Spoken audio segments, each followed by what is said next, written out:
AJ preparing for Usyk, plans to be trim for their upcoming bout. Let's talk about it. Push the weight in no flex. Flex the live is one in the six. Fit the runner, boy, you nigga, no question. You will run a motherfucker high stepping. Hey, you never had a big enough weapon. Motherfucker never learned your lesson. I'm an 88 pack nigga. I'm an 88 pack nigga. I mean, day walker, drink blood, fangs out, full moon. Motherfucker change like a hoe. I'm just a nigga from the hood trying to stack a little cheddar for the money. Drew Titan Bronx on deck. Shout out to the mighty LDBC. Well, as reported in Boxing Scene, link will be in the description. Joshua preparing for Usyk's movement, plans to be trim for the fight.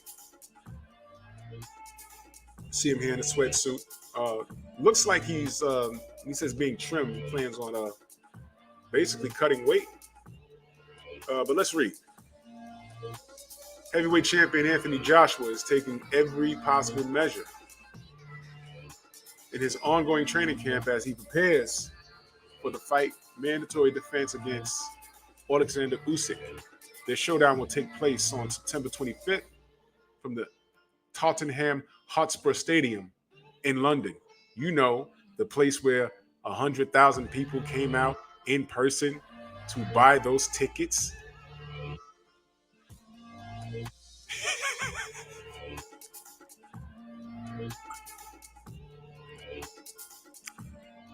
Former, I had to take a shot at y'all, I'm sorry. Usyk, a former undisputed cruiserweight, is likely the best natural boxer that AJ will ever face. I'm paraphrasing some of this. AJ admits that Usyk's boxing ability and movement will make him very difficult to hit. All right, 100% he will be. Movement means you are never stationary to get hit. Movement is important. Concentration. When you want to punch, you lock in, then make a move. You have to make sure that your brain works. Obviously, that's good. That it can be mentally fatiguing. So I am sharpening the mind so that I can concentrate for the 12 rounds. Joshua said to Sky Sports. So he's anticipating going 12 rounds. And I like that.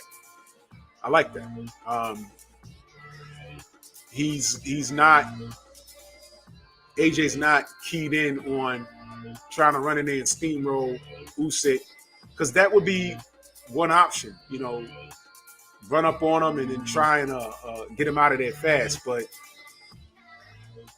what happens if you run up on him and exhaust your energy and it's only round 3? You're going to have a long night ahead of you. So, yeah. So I like AJ's approach. I like that approach.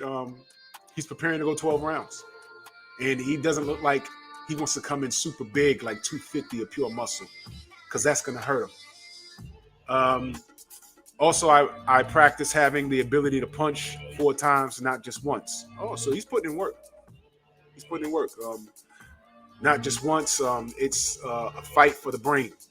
So what he's talking about is getting his mental in order so that he can have the best performance on this night.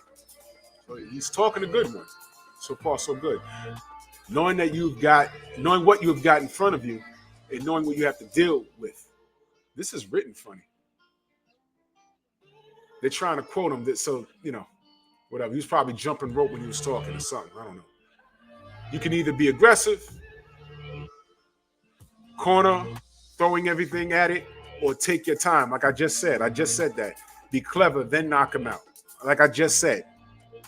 He could be aggressive, but what happens when he's aggressive and it's round 3 and he feels like it's round 15 and he's tired? He's going to hurt himself. So, yeah, that makes sense.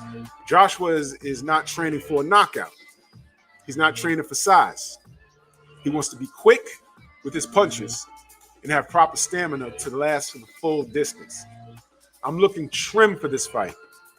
I'm fighting a guy who is a 12-round fighter, so it would be silly of me to go in there bulky with my muscles screaming for oxygen, Joshua said.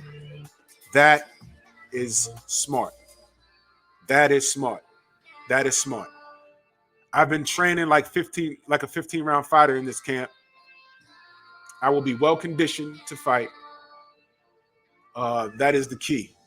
What happens when I train that way? My body adapts and takes its natural form. This is the form it has taken. So,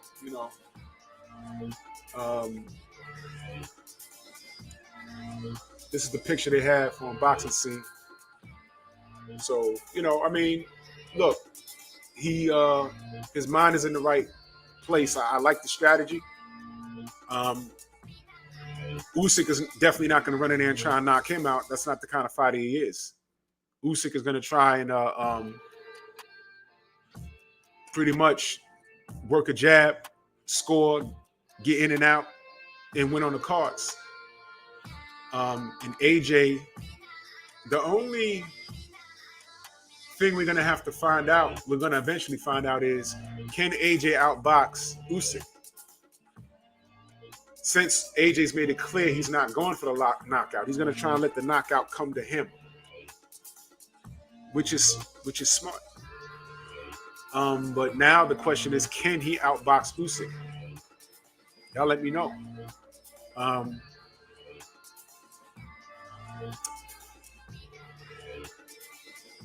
If a knockout happens in this fight, you're gonna have to believe that it's from AJ. But this camp is clear that he's working on his gas tank. It's clear that he's working on his gas tank, which is definitely the way to go. He's gonna need that oxygen. He's gonna need that extra oomph for the second half of the fight, like round 6 or 7. He's going to need to be somewhat fresh. He wants to be at least 85 to 90%. He's going to need all of his wind in those championship rounds. Because Usyk's going to be in there moving, man. Usyk's going to be in there moving. And in those later rounds, if he can slow Usyk down with some shots to the body, then that's when your size will come into play. When you have him cornered, lean on him, let the ref break you up, we're on his legs, then you use your size to your advantage. But it sounds like AJ's planning to go the distance. The only question is, can he outbox Usyk? It's going to be an interesting fight. I'm definitely going to watch it. I'm curious to see what happens. Shout out to AJ. Shout out to Usyk. We're going to see what happens. And I'm going to be more impressed. Not more impressed. I'm just curious. Whoever comes out of this, the winner, I want to see what happens next. But we all got to crawl before we walk. You know what I mean? So salute to Usyk, salute to AJ. And let's see what happens. Y'all let me know who wins this fight in the comments section. Bronx on deck.